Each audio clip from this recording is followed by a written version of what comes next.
Qubadlı rayon İcra Hakimiyyəti və Yeni Azərbaycan Partiyası Qubadlı rayon təşkilatının birgə təşkilatçılığı ilə rayon İcra Hakimiyyətinin inzibati binasında Ulu Öndər Heydər Əliyevin Azərbaycanda birinci dəfə siyasi hakimiyyətə gəlişi ilə bağlı 14 iyul 1969-cu il müstəqil və qüdrətli Azərbaycanın təməlinin qoyulduğu gün mövzusunda tədbir keçirildi. Əvvəlcə Ulu Öndər Heydər Əliyevin büstü önünə gül dəstələri qoyuldu. Ulu Öndər Heydər Əliyevin və şəhidlərimizin xatirəsi bir dəqiqəlik sükutla yad edildi.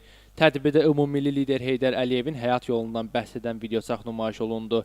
Tədbirdə rayon İcra Hakimiyyətinin başçısı Malik İsaqov çıxış edərək qeyd etdi ki, ölkəmizin çox əsrlik dövlətçilik tarixində Heydər Əliyev epoxasının müstəsna yeri vardır.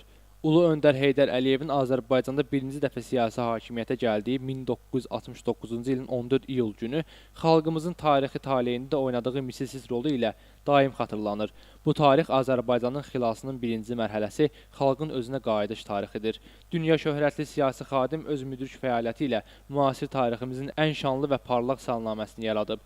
Ulu Öndər Heydər Əliyevin 1969-cu ilin iyul ayının 14-də Azərbaycan Respublikasına rəhbər təyin edilməsi taleyin Azərbaycan xalqına bir bəxşişi kimi dəyərləndirilir. Dahi şəxsiyyət özünün qurub yaratdığı şah əsəri olan müstəqil Azərbaycanın taleyini layiqli davamçısı olan Prezident İlham Əliyevə əmanət edib. Bu gün ölkəmiz Heydər Əliyev siyasətini uğurla davam etdirən Prezident İlham Əliyevin rəhbərliyi altında yeni nailiyyətlər qazanır. Çıxış edənlər qeyd ediblər ki, Azərbaycanı bu gün bütün dünyada özünə məxsus milli mənəvi keyfiyyətlərə, adət-ənənələrə, mədəni dəyərlərə malik ölkə, qüdrətli sənaye respublikası, yüksək intellektual səviyyəsi, bütün müsəlman şərqinə örnek olan müstəqil ölkə kimi tanınması məhz Ulu Öndər Heydər Əliyevin fəaliyyətinin nəticəsidir. Hər bir Azərbaycan vətəndaşı müstəqil və demokratik dövlətdə yaşadıqlarına, bütün demokratik dəyərləri özündə əks etdirən vətəndaş cəmiyyətində fəaliyyət göstərdiklərinə, xoşbəxt gələcəklərinin sahibləri olduqlarına görə Heydər Əliyev şəxsiyyətini heç zaman unutmayacaqdır.